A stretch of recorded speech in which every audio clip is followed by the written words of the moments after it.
여러분 안녕하십니까? 직업상담하는 남자 솔로몬입니다. 솔로몬의 핵심 노트, 오늘은 12번째 직업상담 기법 3부입니다.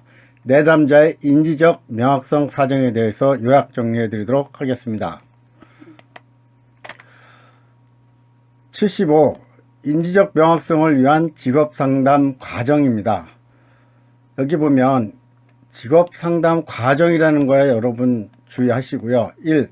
내담자와의 관계, 2. 인지적 명확성, 동기에 대한 사정, 3. 예, 아니요, 4. 개인 상담 또는 직업 상담 이렇게 되어 있는데, 일단 시험 문제는 상담 과정 요 순서를 묻는 문제가 나왔었어요. 그래서 여러분들 요 순서대로 일단 알고 계셔야 한 문제 맞출 수 있고요.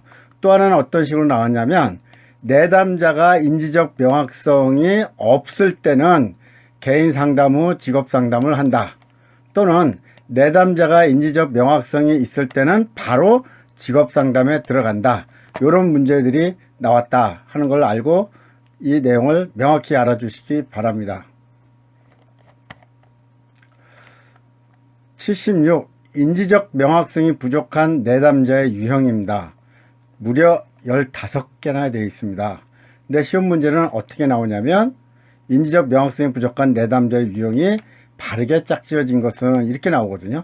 그럼 왼쪽에 내담자의 유형과 오른쪽에 그 유형의 세부 내용이 나오는데 서로 연결시켜서 틀리고 맞는 거 나오기 때문에 여러분들은 이 왼쪽에 15개의 내담자의 유형을 다 외우실 필요는 없지만 그 유형과 오른쪽의 내용이 어떤 뜻이다 하는 것은 알고는 계셔야 돼요. 그래 나중에 맞출 수가 있습니다.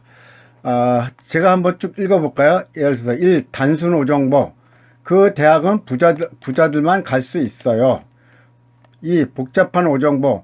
4명의 학생들을 아는데 그들은 모두가 똑같아요. 3. 구체성의 결여. 사람들이 요즘은 좋은 교사직을 얻기가 힘들다고 하네요. 4. 가정된 불가능, 불가피성. 난 의대를 마칠 수 없을 것 같아요. 5. 제가 노란색 줄 쳤죠. 요거는 필기에 나왔던 내용이에요. 원인과 결과의 착오는 난 사업을 할까 생각 중이에요. 그런데 그 분야 여성들은 대부분 이혼한대요. 이거는 바로 원인과 결과의 착오라는 거죠. 원인과 결과의 착오를 내놓고 이 오른쪽에 있는 내용 중에 하나를 옳은 것을 고르시오라고 한 문제가 나온가 하면, 오른쪽에 난 사업을 할까 생각 중인데 그 분은 대부분 이혼한대요 라고 해놓고 어떠한 내담자의 유형인가 라고 고르라는 거죠. 여러분들이 이 15개의 유형과 오른쪽의 내용을 서로 이해하시기만 하면 이 문제는 맞출 수 있는 내용들입니다. 77. 인지적 명확성이 부족한 내담자의 개입 방법이에요. 그 상담자가 할 역할인 거죠. 2019년 3회 최신 문제였죠. 인지적 명확성이 부족한 내담자를 위한 개입 방법이 아닌 것은 이렇게 됐습니다. 그러면 여기 개입 방법 어떻게 나왔냐면, 제가 그 당시 예제 4개를 다 그대로 옮겨왔어요. 1. 잘못된 정보를 바로잡아줌. 2. 구체적인 정보를 제공함. 3. 원인과 결과의 착오를 바로잡아줌. 4. 가정된 불가피성에 대해 지지적 상상을 제공함. 이게 4번이 틀린 문제였죠. 그래서 이렇게 나온다 하시는 걸 알아두시기 바랍니다. 78. 내담자의 정보 및 행동에 대한 이해와 해석입니다. 자, 이거 9가지나 되네요. 1. 가정 사용하기. 2. 왜곡된 사고 확인하기. 3. 변명에 초점 맞추기. 의미 있는 질문 및 지사용하기. 5. 전이된 오류 정정하기. 6. 분류 및 재구성하기. 7. 저항감 전심 및 다루기. 8. 근거 없는 믿음 확인하기. 9. 반성회장 마련하기. 이건데, 자, 문제를 먼저 볼까요? 실기죠. 내담자의 정보 및 행동에 대한 이해와 해석하는 기법 중 1. 가정 사용하기. 2. 왜곡된 사고 확인하기. 3. 변명에 초점 맞추기 대해서 설명하시오 이렇게 됐어요. 그래서 제가 위에 3가지는 노란색 줄을 쳤어요. 1. 가정 사용하기란 내담자에게 그러한 행동이 이미 존재했다는 것을 가정하고 질문하는 것. 2. 왜곡된 사고 확인하기는 정보 부적절, 일반화 등 정보의 특정 부분만 보는 것을 확인시켜 주는 것. 3. 변명에 초점 맞추기. 타인이나 자신의 행동에 부정적인 면을 줄이려는 행동이나 설명을 말한다. 그래서 실기 때는 요 3가지와 그에 대한 설명 내용도 쓰셔야 되고요. 또 하나 실기가 어떻게 나왔냐면 내담자와 관련된 정보를 수집하고 이해하고 해석하는 데 기본이 되는 상담기법 6가지를 쓰셔. 이 9가지 중에 6가지 쓰라는 거예요. 이때는 뭐 설명까지는 안 하셔도 앞에 대한 대용은 6개를 쓰라는 거죠. 그래서 가외변 의전분, 가외변 의전분, 가 가정 사용하기, 외 왜곡된 사고 확인하기, 변 변명에 초점 맞추기, 의 의미 있는 질문 및 지시 사용하기, 전 전이된 오류 정정하기, 분 분류 및 재구성하기, 이렇게 해서 6가지는 쓰셔야 된다는 얘기입니다.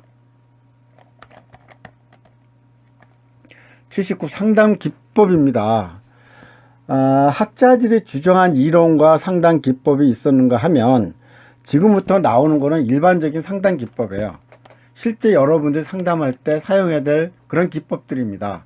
잘 알고 있어야 되고요. 그래서 시험 문제가 굉장히 많이 나왔던 거예요. 여기 별이 3개 있지 않습니까? 또 이 밑에 별들 많고요. 자, 어떻게 나왔냐면 실기죠. 상담자가 갖춰야 할 기술인 적극적 경청, 공감, 명료와 직면을 설명하시오, 이렇게 됐어요. 적극적 경청,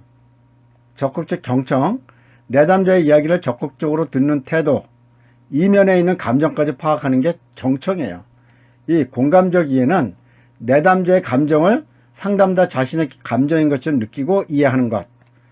명료와 내담자 말 중에서 불분명한 점에 대해서 질문을 함으로써 그 의미를 분명히 하는 것. 그러니까 기존의 기출에는 요 3가지에 대해서 이런 식으로 설명해야 여러분들이 점수 얻을 수 있었죠.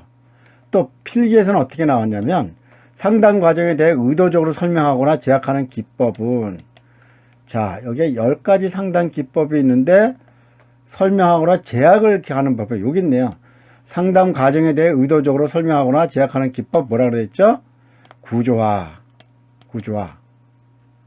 그러면 여러분들이 이 10개 중에 고르려고 할 때 구조화를 골라야 되는 거죠. 아니면 공감적 이해라든지 직면이라든지 이런 거에 대한 설명을 해놓고 고르라. 그러면 여기 왼쪽에 있는 기법 등을 여러분이 고르시면 됩니다. 80. 직업 선택의 결정 모형 유형입니다. 직업을 선택하는 데 있어서의 결정하는 유형인데 2가지가 있어요. 기술적 직업 결정 모형과 처방적 직업 결정 모형이 있습니다. 필기였죠. 직업 선택의 결정 모형 중 힐튼의 모형에 해당하는 것. 제가 여기다 힐튼의 모형을 썼죠. 기술적 직업 결정 모형은 힐튼인데 전제 단계, 계획 단계, 인지 부조화 단계, 요 3가지를 제가 써놨어요. 만약에 시험 문제에서 다른 게 나왔다 그러면 그게 틀린 답이다 하는 거죠.